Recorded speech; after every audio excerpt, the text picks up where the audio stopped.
first date, I married the love of my life in a private ceremony in Las Vegas. With that, I became an instant dad to 3 kids, ranging in age from 6 to 17. And because we didn't want to switch schools in the middle of the year, we lived apart for 4 months as a married couple. Within a year, we'd moved to the cities. I had a consulting career, founded a national nonprofit, and competed in the Lifetime Fitness Triathlon, where I proceeded to tear both my rotator cuffs. Because of the disease I have, complex regional pain syndrome, I couldn't have surgery. If I were to have surgery right now, I have an 80% chance that I would lose the rest of my arm. So here come the prescriptions again, and the pain meds. They helped me go from simmer to a boil, and my temper was short. I became increasingly ugly, angry, and violent. I was verbally, emotionally, and at times physically abusive to the people I loved the most. At the end, I was taking 24 milligrams of Dilaudid every day. That is enough to put down a 1,500-pound horse. I was losing everything that had meant anything to me. I lost my career.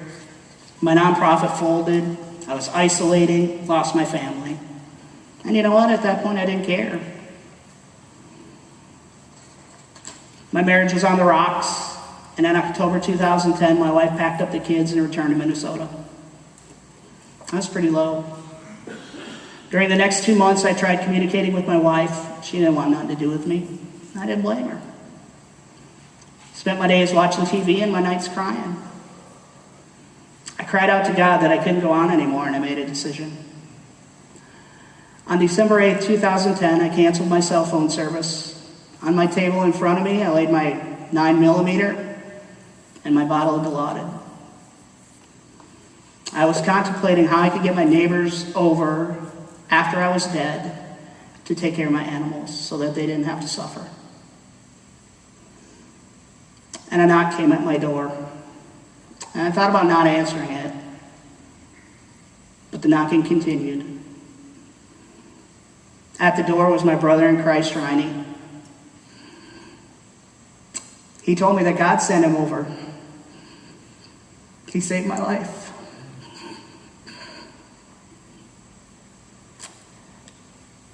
He convinced me to go to coastal recovery, and very reluctantly I went. I was a jerk. Girls remember that. But I went. I attended CR that next Friday, 1 week after beginning intensive outpatient treatment. I'm feeling like I got hit by a truck because I was detoxing. I'd attended CR before, but I didn't think I was one of those people. And I never went back. During my time at coastal recoveries, I began to work the steps. I realized I am one of those people, and I will always be one of those people.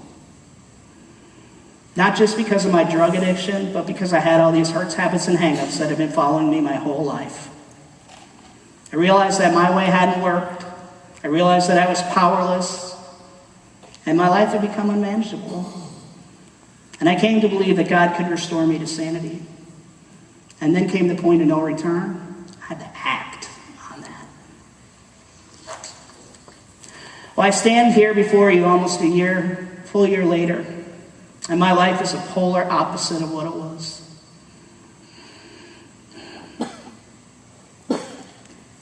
Sitting here tonight are my wife and my children. God's restored my relationships, and we continue to build on them every day.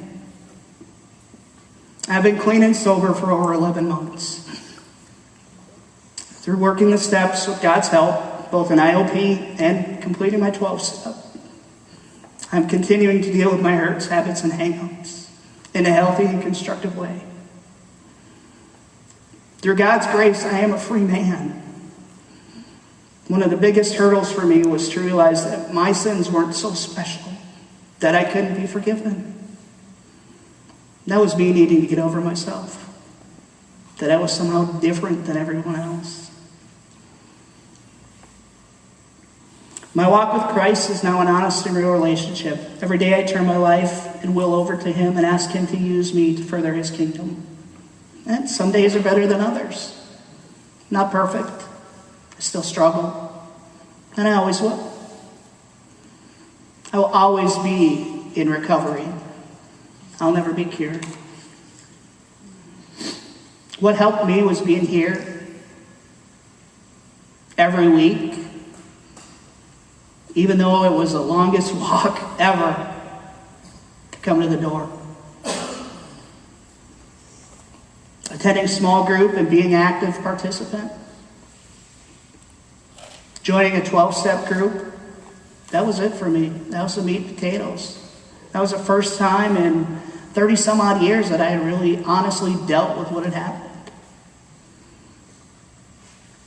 Finding accountability partners. As I look around this room, there's a handful of guys here that have my permission to kick my butt if I get out of line, and they know it. And the biggest thing was starting to serve. It was getting out of myself and giving back.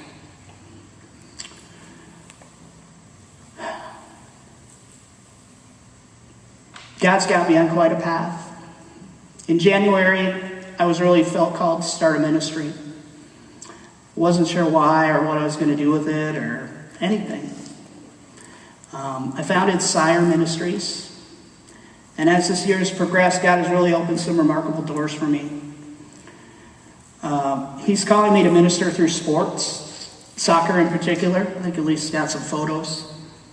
I've been blessed and honored to represent the United States as a starting keeper for the U.S. national amputee soccer team.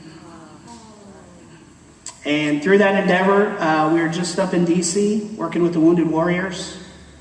It's going to take me all over.